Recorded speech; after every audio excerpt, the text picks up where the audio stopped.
Dad said, it's just a get-together, when I wasn't invited to my brother's engagement party. So I took off on a solo trip instead. Hours later, my whole family was calling, crying, and blaming me for chaos I never even saw. Hey, Reddit. My family's always played favorites, but the breaking point? My own brother threw a massive engagement party and didn't even bother to invite me. So I said, screw it, packed my stuff, went on a vacation. But of course, the drama didn't end there. Let me back up and tell you how it all started.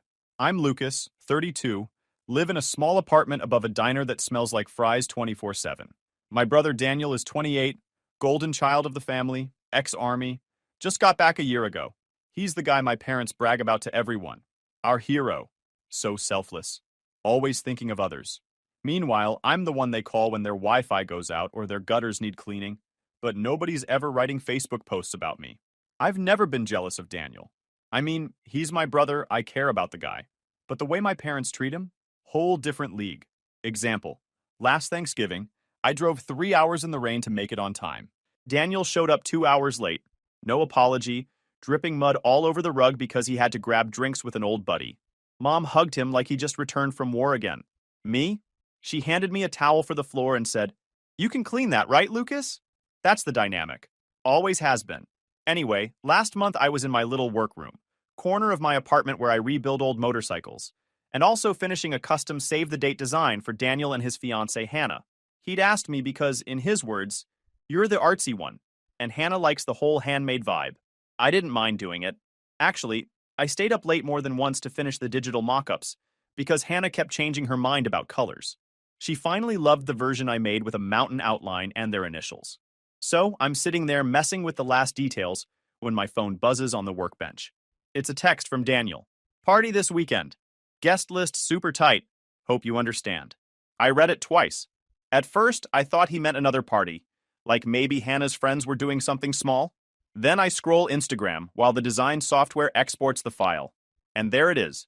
Some girl Hannah knows has posted a can't wait for the big weekend story with a lake, a giant tent, and the hashtag Daniel and Hannah. I call Dad. "Hey, so what's this party this weekend?" Daniel texted something weird. Dad goes, "Oh, it's nothing big. Just a get-together at Hannah's parents' lake house before the wedding. Don't make it a thing." Am I invited? Long pause. It's mostly her family and some close friends. Daniel said the guest list is tight. Dad, I literally designed their invitations. For free. "Look, Lucas," he says, already with that tone like I'm being difficult. "It's not personal. Just keeping it small." I hang up before I say something dumb. 5 minutes later, my cousin Layla sends me the actual evite because she assumes I'm coming. Big blue banner. "Join us for a weekend celebration. 137 going." So much for small. I skim once and stop at one name. Zoe, his high school ex. So much for a tight list. Me? The guy who lent him $2,000 when his bank card got hacked overseas? Who built the wedding website because Hannah didn't like the template the pros gave her? Not on the list. That's when something in my head just shifts. Not dramatic, no music playing, nothing like that. Just this clear thought. If they don't want me there, fine. I'm not sitting around waiting for the next thing they need from me. I pull up a map on my laptop. There's this off-road trail system in Colorado I've watched videos about for years. Always wanted to go, always said someday. It's 10 hours west. I start looking at motels, campgrounds, fuel stops. Could take my bike on the truck bed, hit some trails, maybe keep driving after. I text Layla. Not going. Got other plans. My phone keeps buzzing. Layla's texting question mark, question mark. Wait, why wouldn't you be there? On Instagram, I post a picture of my bike strapped to the back of my truck with the caption, "Not on the list? Make your own. Throw my tools in a box, pack my helmet, boots, gloves." For once, I don't tell anyone my plan. Saturday morning, while my parents and half the town head to a lake house I wasn't invited to, I turn the key on my old Tacoma and point it west. First time in years, I feel like I'm actually going somewhere I chose. The truck was already packed from the night before. Gear strapped down, gas tank full, route pulled up on my phone. I left early, before the sun even showed up. The whole street still asleep except for the diner guy hosing off the sidewalk downstairs. Heading west felt weird at first. I'm used to driving for work stuff, deliveries, errands for my parents, airport runs. This time was just me, my rules. About an hour into the trip, Layla calls. "You're seriously not coming?" she says, before I can even say hello. "Nope," I tell her. "Got other plans." Lucas, it's your brother's engagement weekend. He didn't invite me. She goes quiet for a few seconds. I thought that was a mistake. Everyone just assumed you'd be there. Guess not, I say. What did your parents say? That it's a small thing. Guest list was tight, even though there's 100 people and a DJ. Layla sighs. Wow. Okay. So where are you going? Colorado. Taking the bike, hitting some trails. She laughs once like she doesn't know if I'm serious. You're actually leaving the state over this? Yeah, already on the road. She doesn't argue after that. Just says, send me a picture when you get there. And Lucas, good for you. I hang up and keep driving. The miles roll by. Flat farmland, small towns with one gas station and a diner, then long stretches with nothing but billboards for fireworks and Jesus. My truck's old enough that the radio knob crackles when I turn it, so I stick to podcasts and bad playlists I made years ago. By late afternoon, mountains start showing up in the distance. My truck struggles on the steeper grades, engine whining, but it makes it. I pull into a little motel just past the state line, one of those places with wood paneling and plastic chairs outside every door. Room smells like lemon cleaner and old carpet, but it's fine. Next morning, I drive out there. Big dirt lot full of trucks, trailers, bikes in every color. While I'm unloading mine, a guy with a buzz cut and knee brace comes over. Need a hand? He asks. Sure, I say. Name's Miles, ex-Marine. Been riding since he was a kid. Says he messed up his knee last year, but refuses to quit riding. He introduces me to Wyatt, a divorced dad with a beat-up pickup and 2 teenagers he sees every other weekend, and Naomi, a grad student filming some project about public lands. They look at my bike like it passes inspection, ask if I want to join their loop. We start on an easier trail. Mostly dirt, a few rocky sections. I haven't ridden anything serious in months, so my arms are tight at first. Then we hit a downhill section, nothing crazy, but enough to make my stomach drop. I almost dump the bike once, but catch it. Miles gives me a thumbs up like I just won a race. We stop by a creek halfway through. Everyone pulls snacks from backpacks, jerky, trail mix, gas station sandwiches. No small talk about weddings or work drama. Just people trading tips about tires and chains, arguing about the best camping stoves. I check my phone out of habit. 4 missed calls from Dad. 1 from Mom. 2 texts from Hannah. Hey, can we talk later about the design stuff? Also, hope you're okay. I ignored them. Back at the lot, Miles asks if I'm camping with them tonight. Says they've got a spot near the river, enough room for another tent. Yeah, I tell him. Why not? Ooh. We set up camp before dark. Wyatt shows me how to brace my tent against the wind with a spare rope. Naomi sets up a tripod to film the sunset. Miles heats a pot of chili on a little stove. Conversation drifts from bikes to work to whatever's next in life. Wyatt talks about finally learning guitar at 40. Naomi says she might move to Alaska after her project's done. Miles tells a story about sleeping through a storm in Afghanistan, like it was nothing. I don't say much. Just listen. Realize it's the first night in years nobody's asking me for a favor. When it gets cold enough to see our breath, I crawl into my sleeping bag and check my phone one more time. More missed calls. A picture from Layla of the lake house all lit up. People dancing under a tent. I turn the phone off. Tomorrow, we ride the harder trails. Morning air cut like ice as I crawled from the tent. River mist hovered low, sun barely clearing the ridge. Miles made coffee on the stove. Wyatt stretched stiffly. Naomi filmed the pink sky. We packed fast, drove to a tougher trail. Longer climbs, more rocks. Miles gave quick instructions. Stay left on ridges, keep speed downhill, trust the tires. First big drop. I almost froze but pushed through. Tires skidded, caught. Somehow I stayed upright. At the bottom, Wyatt yelled, "That's the way!" I laughed, hands shaking. Halfway through the loop, we stopped at a clearing overlooking the valley. Phones came out for photos. I checked mine, bad habit, and saw 3 texts from Layla, sent over the last hour. Things getting weird here. Hannah looks upset. Call me when you can. No details, just that. I sent back a thumbs up emoji because the group was already moving again. The next section was smoother. Long curves through pines, the smell of sap and dust everywhere.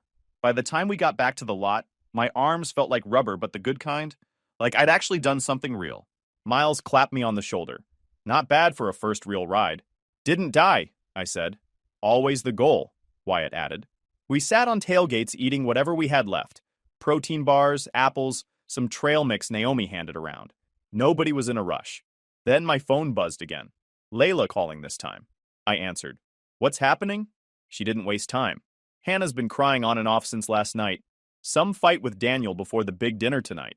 Mom's trying to keep people from noticing, but it's obvious. About what? No clue. But your dad keeps saying everything's fine while looking like he's about to blow a gasket. I could hear voices in the background. Music, doors opening and closing. Layla lowered her voice. Pretty sure Daniel's old girlfriend Zoe showed up this morning. Hannah wasn't thrilled. I closed my eyes. He invited Zoe? Looks like it. Or maybe his friends did. Either way, Hannah looked ready to throw him in the lake. Wyatt glanced over like he could hear her through the phone. I mouthed, family drama, and he nodded like he'd seen plenty himself. Anyway, Layla continued, thought you should know since everyone keeps asking where you are. Dad told some people you were sick. Mom said work trip. Daniel just says you're busy. Sounds about right, I said. Lucas, she added before hanging up, whatever you're doing out there, keep doing it. They're running in circles without you. After she hung up, I told Miles and Wyatt the basics. Miles laughed once. Families fall apart fast when the glue walks off. Wyatt pointed at me with his sandwich. Don't go back early. They'll just dump it all on you again. I didn't plan to. That afternoon, Naomi filmed us writing a few sections for her project. Said she wanted shots of ordinary people doing ordinary things in wild places. Felt weird but kind of cool. At one point, she asked why I came out here. Because I wasn't invited to a party, I said. She laughed like she thought I was joking. We camped again that night. Different spot near a trailhead with picnic tables. Wyatt told a story about his kids scoring the winning goal at last week's soccer game. Miles talked about sleeping in a Jeep during a sandstorm once. Naomi shared plans to hike in Alaska after her thesis was done. When my phone finally got signal again, pictures started loading from Layla. First one, Hannah sitting on the dock alone. Red eyes, makeup smudged. Second, Daniel talking to Zoe near the fire pit, heads close like old times. Third, a blurry shot of my dad waving his arms at someone out of frame. Fourth, Layla's caption, this dinner is going to be a disaster. I showed the photos to Wyatt and Miles. Called it, Wyatt said. Bet it gets worse before it gets better, Miles added. I shut the phone off and put it in the truck glove box. Before bed, I walked a bit away from camp. Could see stars sharp enough to cut yourself on. Back home, they're always drowned out by streetlights and noise. Out here, it was just cold air, wind in the trees, and my legs aching from riding all day. I kept thinking about what Layla said, how they were spinning without me. Part of me felt bad for Hannah. The rest of me felt, nothing really. They chose to leave me out. Now they were stuck dealing with it themselves. Back at camp, Naomi was editing footage on her laptop. Miles had already passed out in his tent, and Wyatt was poking the fire with a stick like every dad does even when there's nothing left to burn. Next ride was tomorrow. Hardest trail yet, according to Miles. I figured whatever was happening at the lake house would sort itself out, or blow up completely, without me there to mop it up. Next morning, the trail Miles picked was nothing like the others. Steep switchbacks, loose rock everywhere. A couple of spots where the drop-off on one side was enough to make my stomach flip. Keep your eyes on the line, not the edge, Miles said before we started. Easier said than done. First climb nearly stalled my bike, but I leaned forward like he showed me, kept the throttle steady, and made it. At the top, we stopped for water. Naomi set her camera on a tripod to catch the view. Whole valley stretched out under us, river cutting through the middle, clouds stuck on the peaks. That's when my phone buzzed. Layla again. I answered while catching my breath. It's happening, she said fast. What's happening? The party's going down in flames. Voices shouted in the background. Music. Then nothing. Like someone had yanked the speakers. Slow down, I said. Okay. So first Hannah saw Daniel and Zoe talking by the bar. Nothing crazy, but people noticed. Then someone told her Zoe's staying at a cabin nearby. Apparently Daniel knew.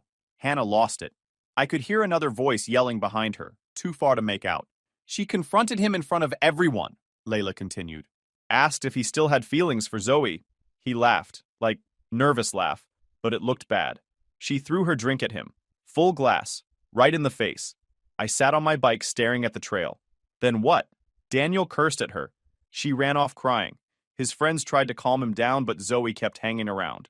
Like she wasn't reading the room at all. Your dad started yelling at the event manager about the music cutting out.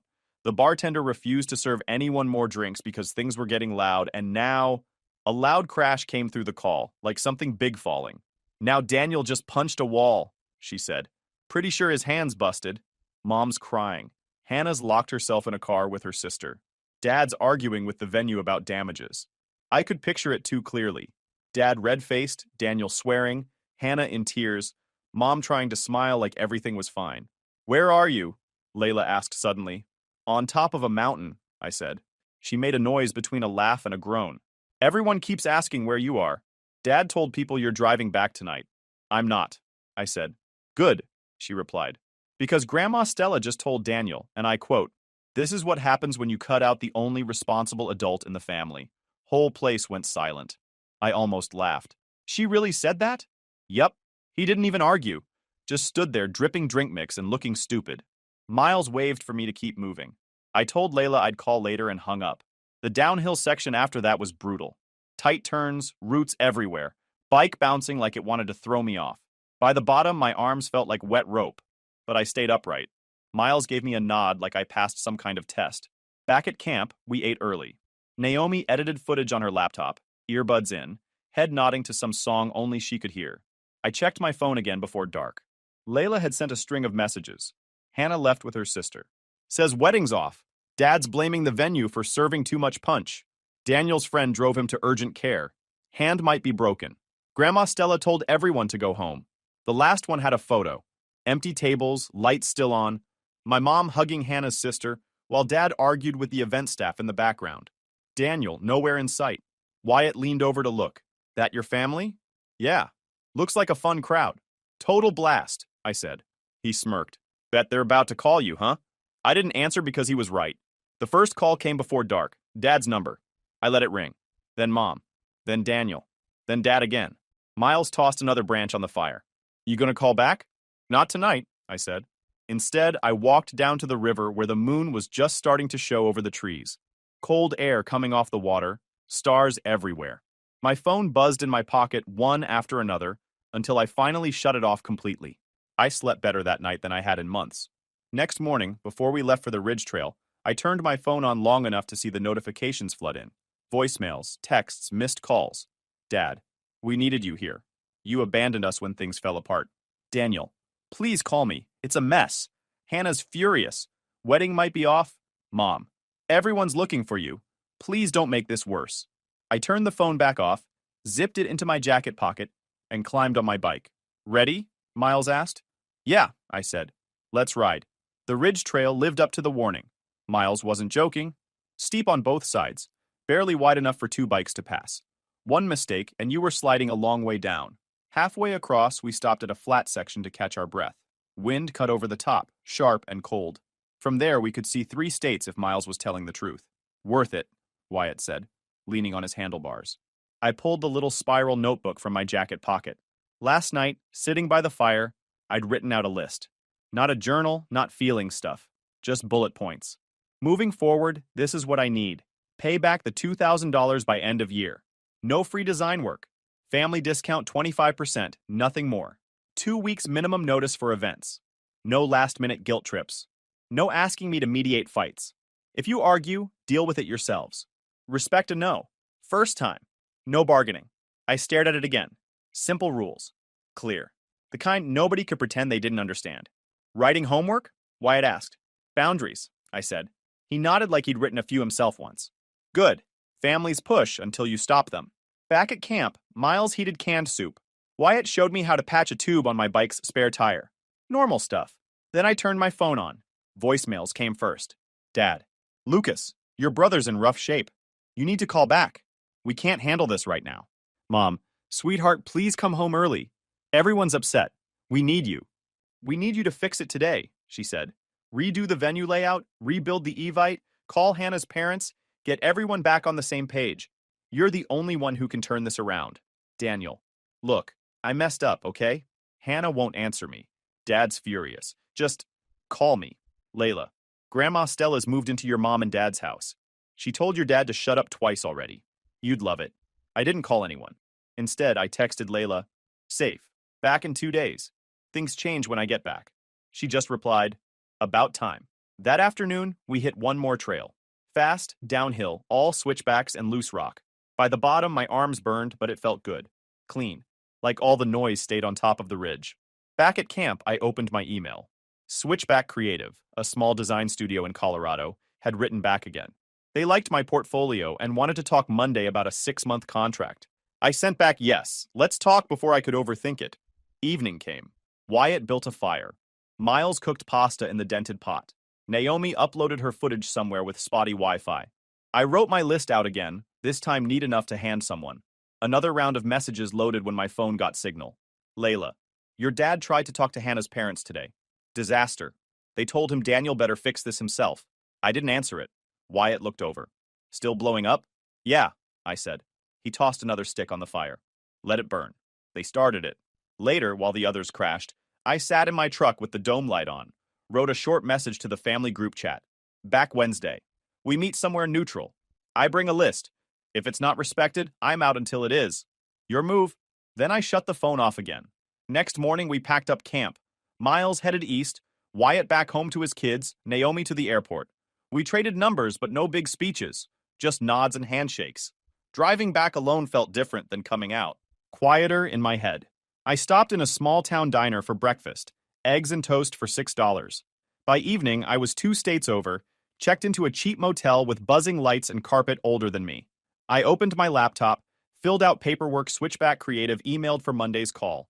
Before sleeping, I turned my phone on long enough to see one last text from Layla. Your dad says you better be ready to explain yourself Wednesday. Grandma says you better be ready to make demands. I texted back, oh, I am. I picked the Northside Deli because it had big tables, bright windows, and no way for anyone to slam doors or shout without half the place watching. Wednesday at 11 a.m., exactly like I texted. I got there 10 minutes early, ordered black coffee, nothing else, sat at the corner table where I could see the parking lot. At 10:59, Dad's truck rolled in. He marched inside first, stiff shoulders, jaw tight. Mom followed, eyes already wet. Daniel came next with his hand in a brace, looking like someone who wanted pity. They sat across from me. Finally decided to show up, Dad said before anyone touched a menu. After running off while your family fell apart. I sipped my coffee. Morning to you too. Mom leaned forward. Lucas, your brother's wedding is hanging by a thread. Your father's blood pressure is through the roof. Hannah's parents think we're lunatics. We needed you here. I set my coffee down. Needed me for what? To fix Daniel flirting with Zoe? To stop him punching walls? He stared at the window. It was my call. I told myself keeping you off would keep everything calm. It was a stupid move. So you cut me to keep things calm? I said. How'd that work out? Dad slammed his palm on the table hard enough to rattle the silverware. This isn't about who did what. This is about family showing up when it counts. And you, off on some vacation while everything blew up. I leaned forward. Family showing up? You didn't even invite me to the wedding party. Remember that? 100 people on the guest list, and I found out from Layla.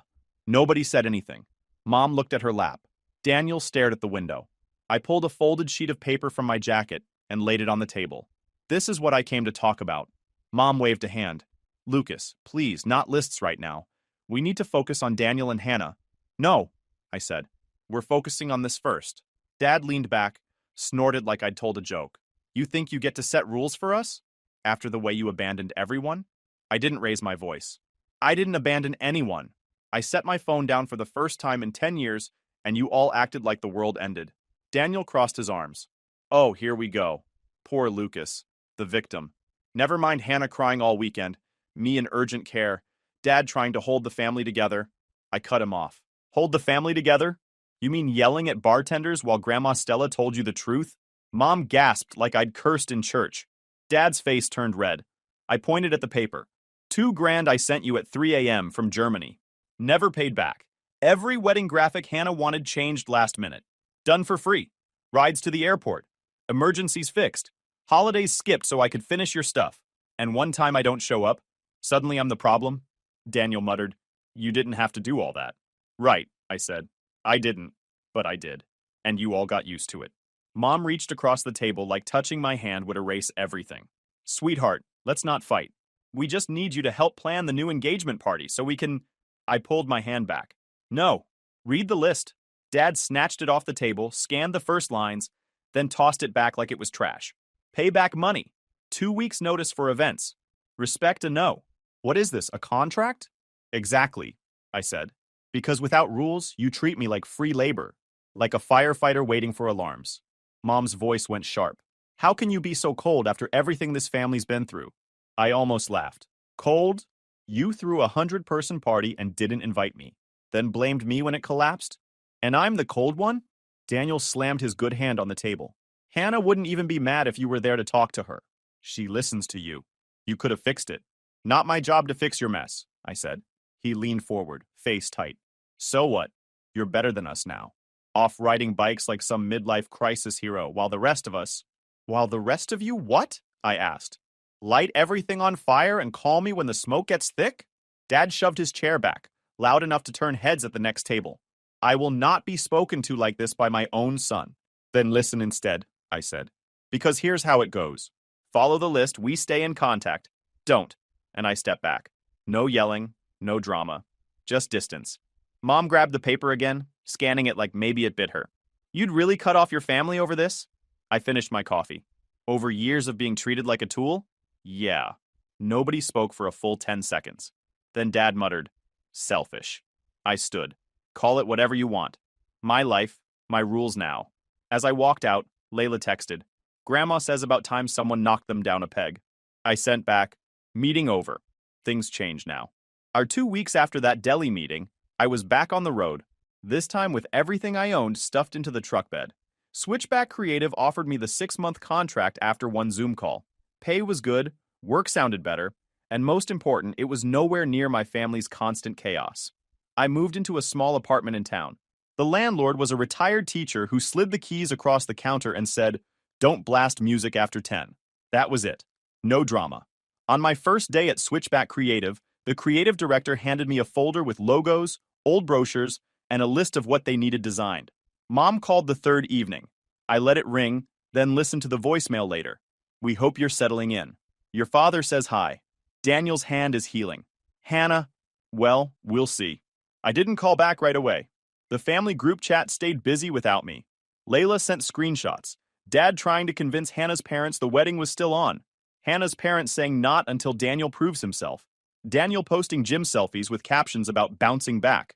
Grandma Stella telling him online to bounce back into paying your brother. That part made me laugh. One evening, a letter showed up in my mailbox. Real envelope, actual handwriting. Grandma Stella. Lucas, your father asked me how to throw a birthday party for your mother without it being a disaster. First time in 40 years that man's asked anyone for advice. Thought you'd want to know. I pinned the letter on my fridge next to trail maps. 2 days later, Daniel called. I almost didn't answer, but curiosity won. Hey, he said, voice awkward.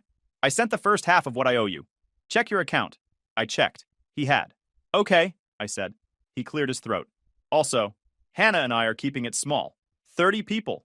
No big parties. You'll get an invite if you want it. If I want it? Yeah, he said. No pressure. I know I screwed up. I didn't promise anything. Just told him I'd think about it. Back at work, things kept picking up. Word spread that I worked fast and didn't miss deadlines. A coffee company hired me to redo their branding. Then a hiking gear store wanted a new logo. Checks hit my account like clockwork. One night, Layla called just to say Grandma Stella told Dad, if Lucas shows up to the wedding, you keep your mouth shut unless spoken to. She really said that? I asked. Oh yeah, Layla said. In front of Hannah's parents. I almost felt bad for him. Almost. By month 3, the apartment walls were covered in trail photos, project sketches, and postcards from places I rode on weekends. Santa Fe, Boulder, Moab, places I used to Google while fixing my family's problems at 2 a.m. Mom started calling once a week. Short conversations, mostly her telling me about church or the garden or how Dad had calmed down a little. No yelling, no guilt trips, just updates. Daniel sent the rest of the money in month 4. No speech, no strings. Just a text. Paid in full. The wedding invite came a week later. Simple card, no gold edges or huge guest list, just names, date, place. I booked a hotel room instead of staying at my parents' house. My rules, my space. Wedding day came. Small church, quiet crowd. Hannah nodded when she saw me. Daniel shook my hand before the ceremony and said, "Thanks for coming. No drama, no speeches about family sticking together no matter what. Just vows, rings, done." At the reception, Grandma Stella sat next to me and whispered, "Notice how peaceful it is when people follow rules?" I smiled. A few minutes later, Mom walked over first. Hands clasped, eyes tired but softer than I'd seen in years. "Lucas," she said, "I'm sorry. For the party. For all of it. We should have listened sooner." Dad came next, looking like someone forced him but still managing. "I was wrong. About a lot. You deserved better than how we handled things. He glanced away like the words weighed more than he expected. Daniel shifted on his feet, wedding ring catching the light. I screwed up, he said. Not just the party, the way I leaned on you for everything. I get it now. I'm sorry, man. I nodded once. Thanks. And no speeches, no hugging circle, just three people finally saying what needed to be said before heading back to their tables. Grandma Stella smirked. Took them long enough. Back in Colorado the next week, the studio offered to extend my contract another 6 months. I said yes without hesitating. Family group chat stayed mostly quiet now. Pictures of birthdays, holidays, normal stuff. No one asking me to fix anything. Halfway through a Saturday ride with the locals, we stopped at a ridge. Wind in the pines, sunlight on the valley. I pulled out my phone, checked the map, then shut it off again. For once, nobody needed me, and it felt good.